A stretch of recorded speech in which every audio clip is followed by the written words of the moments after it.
Halo, kembali lagi di Mendadak Podcast IBP.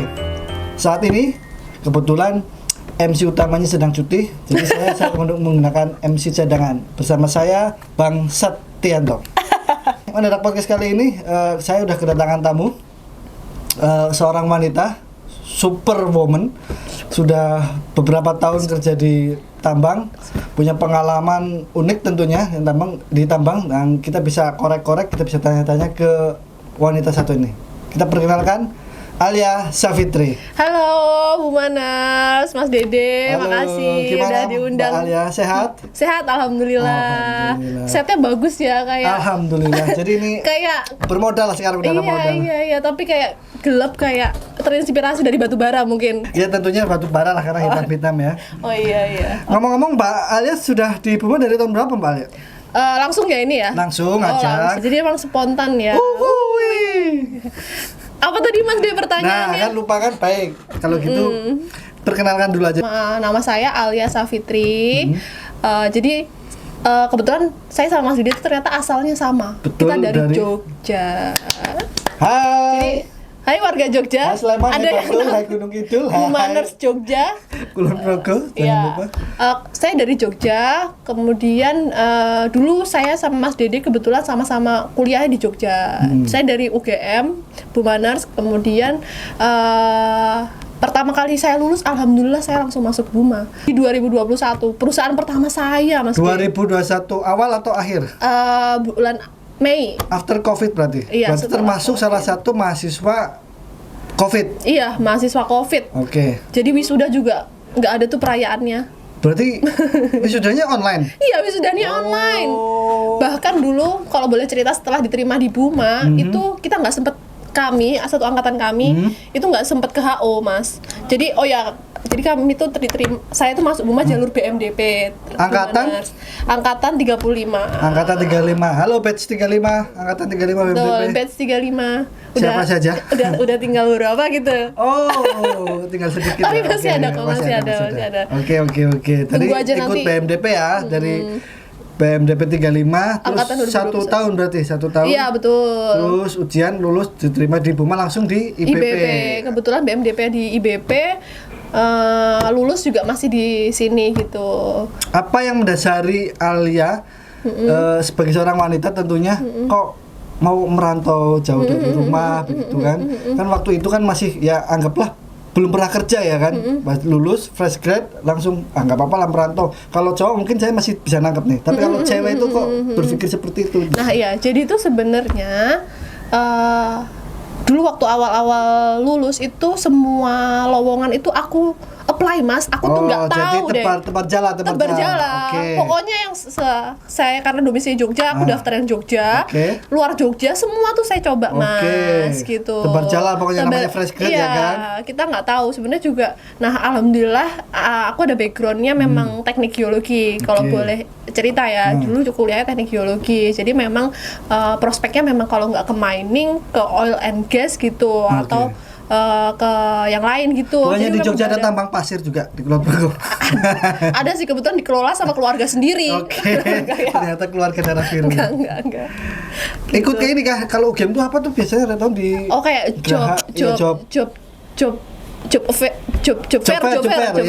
gitu kan. Ada namanya tuh, saya lupa juga tuh ada. Ikut di situ kan? Nyebar CV-nya di situ atau enggak di LinkedIn? sih, kebetulan waktu itu dapat info itu dari grup alumni. Yang share di grup WA gitu, Mas. Berarti sudah merasakan impact rasanya alumni yang dapat informasi-informasi. Iya, betul. Jadi gitu teman-teman ya, salah satu manfaat komunikasi kakak tingkat, adik tingkat di alumni itu begitu, ada informasi-informasi yang kadang nggak tahu rezeki kita ada di mana ternyata. Iya, betul. Oke, terus masuklah ke Buma, terus di Kalimantan Timur kebetulan. Iya. Perasaan orang tua waktu itu, maaf, orang tua masih ada? Masih, alhamdulillah. Orang tua melihat anak putrinya gitu merantau gitu ya, walaupun pulang mungkin dua bulan sekali seperti itu. Apa tanggapan pertama orang tua terkait merantau ini? Awalnya Nah, jadi karena aku tuh dari kecil, dari sekolah itu sampai kuliah tuh kan selalu di Jogja nih, Mas. Oke. Jadi ini pertama kali aku Sekolahnya dari ngerantau. SD apa dari TK nih? Dari TK udah Dari di TK Jogja, ya, jadi oke. tinggal tuh selalu di Jogja gitu. Jadi pertama kali merantau dan langsung ke Kalimantan gitu kan. Dan itu sekolah pun dekat-dekat rumah ya? Iya, Oke. kayak jalan kaki pulang sampai gitu loh, Mas. Terus jadi sebenarnya yang pertama aku takut, cuman orang tua tuh pasti Berarti ada ketakutan dari sendiri? Oke. takut. Terus orang tua tuh pasti kan lihat anaknya takut, jadi dia nggak boleh kelihatan takut dong. Orang tua aku jadi kayak selalu suportif juga, kayak ngerasa bangga lah anaknya bisa kerja di pertambangan, siapa yang nggak bangga gitu kan. Walaupun jauh ya? Iya, walaupun jauh, tapi walaupun diomongin tetangga mungkin nggak tahu ya, ini kok anaknya kerja jauh gitu, tapi orang tua aku suportif sih sejauh ini gitu. Oke. Terus berarti nggak ada apa istilahnya larangan dari orang tua, janganlah, kalau bisa cari yang dekat saja. Biasanya kan gitu tuh orang tua. Karena saya nggak tahu Alia itu anak keberapa dari keberapa, nomor berapa? Nah, aku anak pertama dari 3 bersaudara. Anak pertama dari 3, adanya cowok cewek? Cowok-cowok semua. Cowok-cowok. Nah, biasanya kan cowok-cowok tuh ya. Karena mungkin tuntutan anak pertama kali ya, suruh nggak apa-apa lah pergi jauh-jauh gitu ya. Nah, itu aku nggak tahu juga ya, tapi yang aku rasa sih kayak aku diberikan kesempatan ruang untuk berkarir, terus berkembang gitu. Jadi Berarti aku tidak ada support larangan sih. sama sekali dari Nggak orang ada tua sih. ya? Nggak ada. Bilang, Nggak kalau ada. bisa cari yang dekat dulu nah. Enggak sih, kayaknya disuruh yang pergi yang jauh malah. Oh, oke, karena ngerepotin ya. Enggak. Kelemar-kelemar, kelumbrak-kelumbro kayak kumbahan di Iya, rumah ya iya, kan. benar-benar. Pergi aja sudah. Oke, masuklah ke Buma. Masuklah ke Buma, terus kan kita ngomongin pertambangan itu mayoritas ya sama Laki-laki. kayak teknik di teknik geologi mungkin ya, mayoritas itu secara gender kan banyak yang laki-laki tuh. Iya. Nah, Alia sendiri sebagai seorang wanita, apalagi masih fresh grad, waktu itu saya nggak tahu belum sudah punya pacar atau belum, terus masuk ke dunia yang lebih banyak lagi cowoknya, dan yang kebanyakan orang kan kalau udah ditambang tuh cowoknya agak buaya atau segala macam gitu. Itu Alia merasakan hal-hal kayak gitu enggak? Awalnya sih aku menyadari ya, sebenarnya sudah ada basicnya memang di geologi tadi yang Betul. disampaikan Mas Dede, udah Kalau emang udah di dominasi teknik, laki-laki ya, kan. betul. Nah, terus di sini juga banyak lagi laki-lakinya. Jadi aku udah ada basic nih gimana cara memposisikan diri. Sebenarnya yang paling penting tuh gimana kita bisa memposisikan diri sih. Oke. Nah, gimana kita tahu batasan laki-laki dan perempuan. Cuman sebenarnya di balik itu sebenarnya ada nilai positifnya nih kalau mau sharing. Jadi kita tuh sebenarnya perempuan kalau misalnya di lingkungannya mayoritas, laki-laki itu kita jadi lebih mudah diterima loh, Mas D. Kita tuh lebih mudah diterima. Sebentar, saya meresap dulu, saya sebagai perempuan. Saja udah diterima di lingkungan yang yang mayoritas laki-laki. Iya, jadi nih kalau boleh sharing ya kan, jadi aku kan di engineering nih. Aku nih berhubungan dengan karena engineering kan masuk core-nya ini ya, core-nya function. Betul, di mining ya. okay. Nah, aku berhubungan langsung dengan tim-tim operation, tim-tim plan gitu ya, untuk aku bisa masuk ke operation. Itu sebenarnya ada sedikit privilege karena aku perempuan. Kalau aku laki-laki nih posisinya, untuk aku bisa langsung diterima ke operation tuh agak susah, Mas. Nah, mereka tuh kayak memberikan celah aku gitu untuk masuk. Nah, itu sebenarnya privilege-nya. Nah, terus diimbangi dengan gimana cara kita bisa memposisikan diri. Kita harus tahu batasan dong. Dan komunikasi yang bagus tentunya. Betul. Oke, sekarang karena sudah ngomong-ngomong terkait engineering tadi, saya mau tanya-tanya nih. Mbak Alia kan masuk di engineering ya, kan ada subsectionnya segala macam, ada survei segala macam nih. Nanti bisa dijelaskan tuh Alia tuh masuk ke mana, terus selama di Buma tuh apa aja sih, biar teman-teman tahu tuh job desk di luar Buma atau di luar orang teman-teman tambang tuh job desk tuh ngapain, tuh engineering tuh ngapain sih? Apalagi seorang wanita seperti Alia tuh ngapain aja sih di engineering gitu? Singkat aja ya, Mas. Singkatnya. Karena kalau panjang nih aku bisa 1 tahun belajar ini. 1 tahun 3 SKS berarti ya sekitar 12 juta mungkin biayanya ya. Oke. Nah, jadi sebenarnya tuh Bumaners, bukan Bumaners, kalau Bumaners pasti udah tahu dong engineering itu. Betul, di luar teman-teman Buma tentunya. Nah, jadi engineering itu ada beberapa subsection. Di antaranya yang pertama main plan. Main plan itu ada short term, ada long term. Ada short term, ada long term. Jangka pendek dan jangka panjang. Kemudian ada survei, ada MCC atau MCD atau Mining Control Center. Ya itu. Nah, itu MCC ya kan? Iya, sepertinya saya lupa juga. Oke. Ya itu. Kemudian ada apa aja tadi? Ada geotek. Geotek. Geotek itu apa? Nah, Mbak Alia sendiri di bagian mana? Nah, kebetulan aku di develop dari awal Dari lulus BMDP berarti BMDP. ya? Jadi BMDP itu manajemen trainee-nya lah kalau di Oke, perusahaan lain nanti- itu namanya di Buma itu BMDP. Lulus BMDP masuk ke engineering. Nah di BMDP aku udah di geotek, di kemudian geotek, lulus oke. juga Pegang sebagai geotek. geotek. Nah, buat teman-teman yang di luar Diangkat tambang tuh geotek. penasaran apa sih geotek itu, makanan apa sih gitu. Heeh, Kerjanya ngapain aja sih geotek itu? Kalau geo mungkin oke, ada tek mungkin teknologi ya, geologi Tahu teknologi. tek, tahu tek. Oh, makanan sekali ini saya baru tahu. Tahu tek-tek. Enak itu kalau pedes apalagi. Oke, jadi lapar, lanjut. Jadi geotek itu sebenarnya apa ya? Takutnya salah ngomong lagi, nanti disalahin sama senior-senior Nggak lagi. apa-apa, kalau saat disalah senior banyak yang komen viral, bagus malah. Nanti kan tinggal cari ahli aja. Jangan dipotong-potong. sedikit aja Oke, gambaran jadi tuh geotek geotek ngapain itu aja. secara gambarannya kita tuh memberikan, kita tuh mengkaji kestabilan lereng terhadap desain tambang yang sudah dibuat gitu. Kita melakukan pengkajian apakah desain yang telah dibuat ini stable atau tidak stable. Apakah desain tambang yang sudah direncanakan ini aman untuk diimplementasikan atau enggak gitu. Misalnya tidak aman, kita juga harus memberikan rekomendasi sebaiknya seperti apa untuk menciptakan tambang yang aman gitu secara slope stability atau kestabilan lereng sih Mas. Nah, Kestabilan lereng itu kan untuk orang awam tuh mungkin Ya, saya itu juga ya. orang awam, jadi yang Iya. jabarkan juga saya nggak mudeng, Oh, tapi gitu ya? temen-temen nanti cari sendiri ya. Nanti- Pokoknya lerengnya aman aja, saya yang tadi saya tanya itu. Iya, kan jadi kan kita sebenarnya dalam bisnis proses penambangan itu kan kita melakukan pengelupasan material OB atau material ya tanah itulah ya, OB removal kita sebutnya untuk mendapatkan batu bara. Nah, dari pengelupasan material OB itu kita harus merencanakan desain tambang. Desain. Nah, desain tambang ini kita harus kaji nih, apakah desain ini aman atau enggak, intinya itu Mas. Apakah desain ini bisa diimplementasikan atau enggak, Oke. gitu. Nah, rumit sekali ternyata ya kan. Nah, jadi nanti buat teman-teman, apalagi yang wanita pengen berkarya seperti Mbak Alia ini, ya yang serumit itulah, saya susah Enggak, menjabarkan. sebenarnya enggak rumit kok, adik-adik. Bagi rumit tidak rumit, bagi mereka yang sudah setiap hari, kalau kita Enggak ini ya, tidak rumit. aku juga kalau misalnya dijelasin tentang IT juga sebenarnya nggak paham kan ya. Saya di sini bukan orang IT kebetulan. Oh, bukan orang IT ya. Saya. Oke, lanjut. Jadi nanti di bawahnya tuh Dede Title. Satianto MC ya, bukan IT lebih ya. tepatnya podcaster. Oh, podcaster Anjay. ya.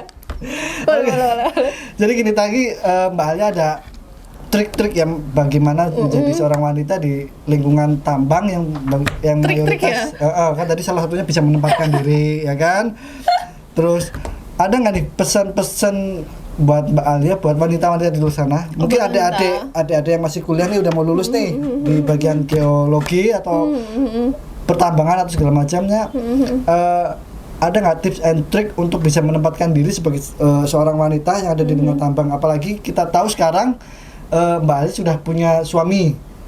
Kan kalau kebetulan suaminya tidak di sini juga kan, maksudnya jauh jadi jauh LDR lah ibaratnya. LDR itu lo doang relationship gitu kan. enggak long distance Berat married, pokoknya LDM lah, long distance married. Jadi perjuangan seorang wanita, apalagi kayak Mbak Alia ini sudah menikah jauh dari suami, terus ya kita tahu banyak artis-artis nggak sampai artis, tapi intinya menjaga hati itu tidak mudah, terus godaan di segala macam tidak mudah. Terus bagaimana nih seorang Alia itu bisa menjaga itu semua dan bisa memberi kepercayaan kepada seorang suami yang sama-sama setia untuk bisa menjalin bahtera rumah tangga yang lebih abadi dan lebih lama lagi. Kita tanya dulu bagaimana berat Pak banget Alia, pertanyaannya. tips and triknya. Jadi apa ya? Sebenarnya aku juga masih belajar ya, Bu Maners, teman-teman semua. Ya aku jawab sepengetahuan aku ya, sepengalaman aku aja ya. Mungkin pasti di luar sana juga banyak yang mengalami atau sedang menjalani apa yang sedang aku jalani juga sekarang gitu ya Mas De. Jadi memang yang pertama tadi gimana caranya kita bisa terus berkembang ya buat wanita-wanita di sana. Kalau menurutku sih tipsnya kita harus cari lingkungan yang memang mendukung.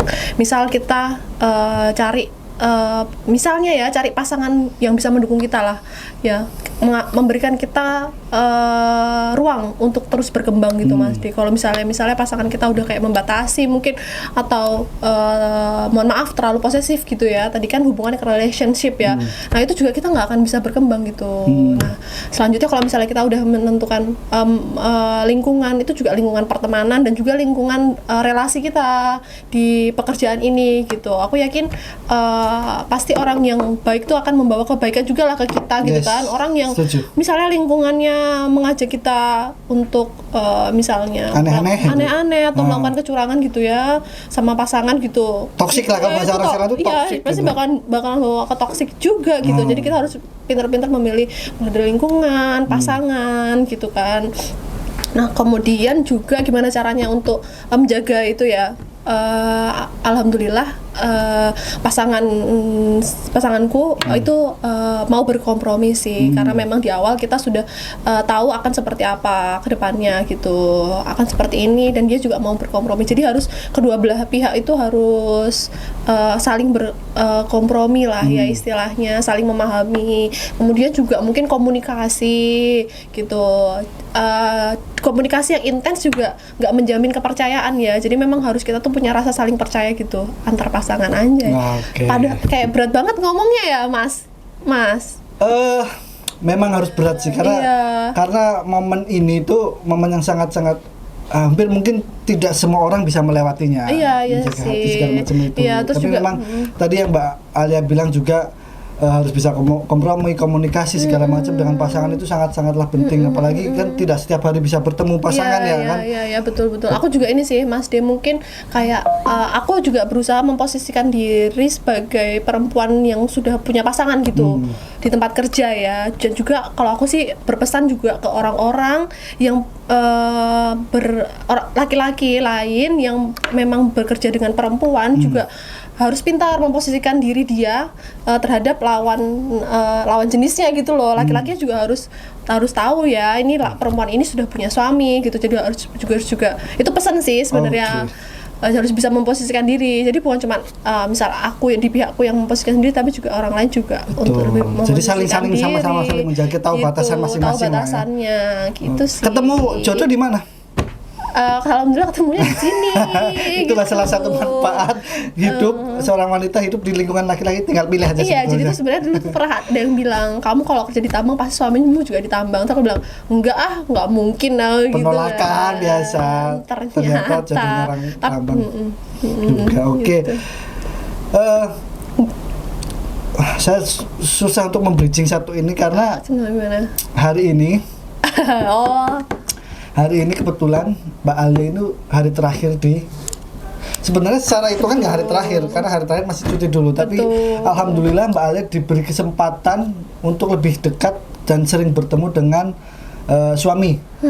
Karena bagaimanapun juga Mbak Alia sebagai seorang istri harus bisa apa sih istilahnya, melayani suami, berbakti ke suami lebih banyak daripada karirnya dia. Nah nanti sedikit cerita Mbak Alia sampai proses bisa akhirnya lulus dari Buma terus akhirnya bisa mungkin menggapai cita-cita di mana bisa lebih fokus, lebih banyak waktu untuk suami, berbakti ke suami seperti apa, dan apa perasaan saat ini di mana hari ini jam berapa nih, jam 3 sore hari tanggal 19 April besok. Kemudian Mbak Alia akan terbang ke Jogja, akan menjalani hidup jadi orang Jogja kembali tanpa merantau dan siap menunggu suami pulang. Kita pengen tahu nih perasaan Mbak Alia dari awal mulai nyari kerjaan baru, atau mungkin nanti kasih tahu kerjaan barunya di mana. Nanti mungkin teman-teman ada mau bisa bersilaturahmi lagi dengan Mbak Alia, terus seperti apa? Silakan Mbak Alia. Jadi makasih ya Mas Dede. Sebelumnya panjang banget tadi pertanyaannya sebenarnya. Ya karena saya bingung bridgingnya tadi saya bilang kan. Maksudnya jadi singkat cerita ya, sebenarnya kok bisa diceritain panjang banget Mas emang. Jadi makanya bridgingnya agak panjang. Jadi sebenarnya seperti yang disampaikan Mas Dede tadi, hari ini adalah hari terakhir saya bekerja di Buma gitu. Nah, kalau boleh cerita, saya sudah diterima Mas De kebetulan di pemerintah ya. Alhamdulillah.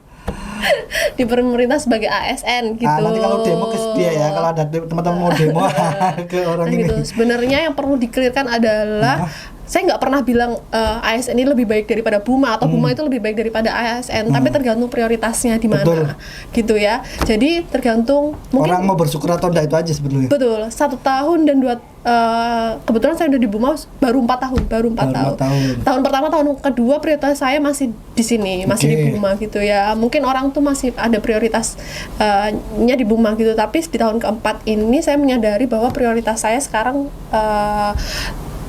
bukan lagi di sini gitu. Saya nggak bilang ASN lebih bagus daripada Buma atau lebih baik daripada Buma ya.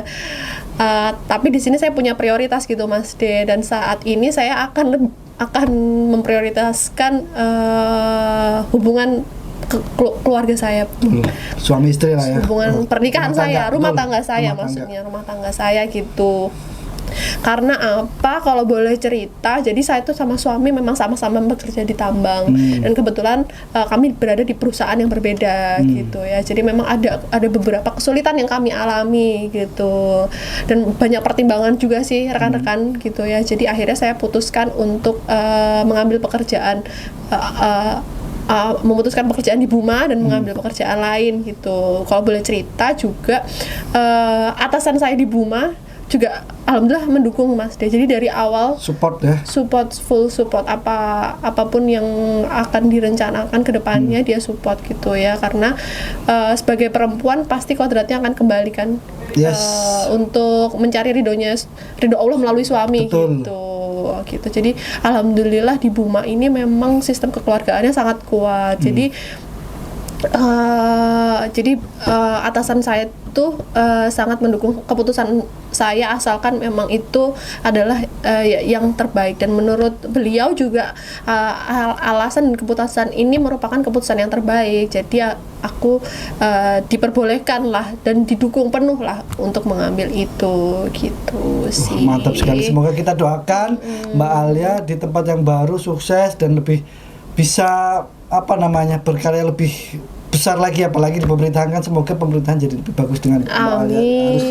Pesannya harus ya konsisten, lurus, tidak korupsi ya. Oh, Oke, tadi kalau sudah menyebut atasan, kita pengen tahu nih kesan pesan Mbak Alia dengan orang IBP tentunya, karena sudah 4 tahun tadi disebutkan 4 tahun berinteraksi dengan orang-orang IBP, pesan-pesan dengan teman-teman orang IBP, bagaimana biar teman-teman IBP, Buma IBP tentunya untuk menjalani hidup lagi di pertambangan seperti apa, dan dengan pengalaman Alia udah 4 tahun, pesan-pesan secara feeling dengan tim engineering atau tim operation atau tim IBP keseluruhnya gimana nih pesan-pesannya nih, sehappy apa sih? Oke.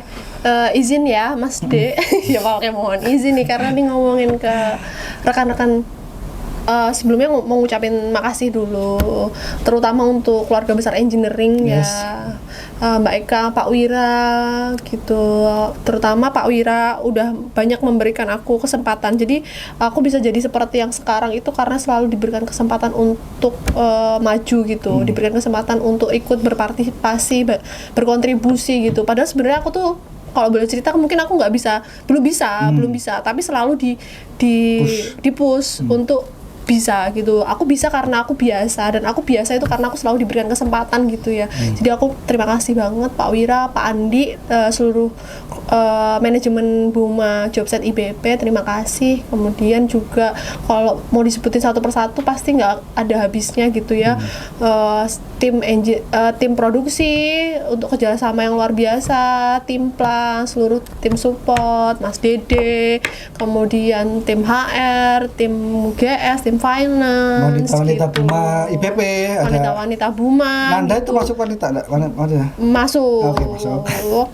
Jadi apa ya, support sistemnya di Yes. sini ini tuh sangat kuat ya. Jadi kayak aku nggak pernah merasa ini di Samarinda guys. Aku merasa ini kayak di rumah gitu. Karena jujur di sini aku bukan cuma dapat suami, tadi udah dibilang, aku dapat keluarga, aku dapat saudara di sini gitu. Semuanya aku dapat di sini. Ini akan jadi bekal aku untuk di pekerjaan aku selanjutnya gitu ya. Semoga aku bisa memberikan, aku minta doanya supaya bisa memberikan yang terbaik untuk perusahaan selanjutnya gitu ya. Amin. Aku juga mendoakan semuanya yang di sini selalu diberikan kelancaran gitu ya. Kemudian operasional kita selalu dapat berjalan dengan lancar, tentunya dengan aman, produktif dan efisien. Wow, terima kasih Mbak Alia. Berikut adalah tadi penyampaian dari Mbak Alia untuk teman-teman Buma IBP tentunya. Jadi buat teman-teman Buma IBP jangan lupa selalu support Alia, komunikasi tetap jaga silaturahmi. Betul, Baik betul. WA, Instagram, apapun lah sosial media sekarang Betul. udah banyak. Nanti kalau main ke Jogja silakan direpoti. Oke. Apalagi orang pemerintahan nanti Oke. ya cari-cari seripilan lah ke Mbak Alia. Oke, kita doakan semua Mbak Alia semoga sukses, semoga dengan keluarga semakin mencintai satu sama lain, Oke. saling bisa ya mesra, romantis dan segala macam kayak kota Jogja. Kita beri tepuk tangan kesempatan hari itu Mbak Alia. Oke, makasih. Sampai jumpa Mbak Alia, sukses selalu. Oke, terima kasih Mas D, Ini gimana, seluruh tim yang bertugas di belakang layar untuk kesempatannya. Belakang Terima layar ya, kasih. satu aja orangnya. Rame banget di belakang layar, seluruh tim kreatif, director, kameramen, semuanya. Sampai ketemu lagi, dah. Love you all.